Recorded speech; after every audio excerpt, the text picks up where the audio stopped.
नवऱ्याची नोकरी गेली, आता काहीतरी करावं लागणार या विचाराने अनेक जणींचं काम सुरू होतं. काहींना सपोर्ट मिळतो, काहींना अजिबातच सपोर्ट मिळत. काही जणी वेळ भागवून नेतात, तर काही जणी प्रचंड यशस्वी होतात. आता नवरात्र चालू आहे.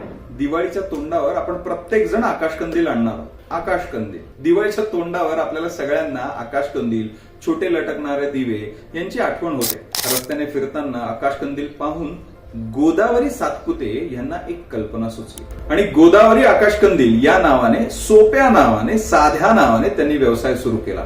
2009 साली गोदावरीताई सांगतात की कुठल्याही बँकेने सुरुवातीला व्यवसायासाठी कर्ज दिलं नव्हतं. नातेवाईकांकडून 50,000 रुपये कर्जाऊ घेतले आणि व्यवसाय सुरू केला. पुढे भारतीय युवा शक्ती ट्रस्टने त्यांना साधारण 2 लाख रुपयांचं कर्ज उपलब्ध करून दिलं आणि काय व्यवसाय पळायला सुरुवात झाली. 2013 साली business woman of the year हा पुरस्कार त्यांना मिळाला. त्यासाठी त्यांना लंडनला बोलवण्यात आलं. आज गोदावरीताई आकाशकंदील हा व्यवसाय करता करता तो पूर्ण जगभर पसरण्यासाठी काम करतात. जवळपास 100हून अधिक महिला त्यांच्यासोबत नियमितपणे काम करतात. महिला सक्षम व्हाव्यात, त्यांना माझ्यासारखा कधीही प्रश्न येऊ नये अशी भावना डोक्यात ठेवून त्या अनेकींना रोजगार उपलब्ध करून देत आहेत. कर्मचारी वर्ग, त्यांच्या मुलांसाठी विविध शैक्षणिक उपक्रम आणि आरोग्य सुविधा सुद्धा गोदावरीताई सगळ्या महिलांना पुरवतात. टर्नओव्हरचा जर विचार केला तर आज वार्षिक जवळपास 1 ते 1.25 कोटीच्या घरात गोदावरीताईंच्या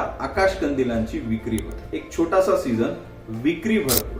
घरात बसून राहण्यापेक्षा काहीतरी करत राहावं असं गोदावरीताई सगळ्या महिलांना नेहमी सांगतात. त्यांची इच्छाशक्ती प्रचंड दांडगी आहे. अशा स्ट्रॉंग गोदावरीताईंना आपण सलाम करूया.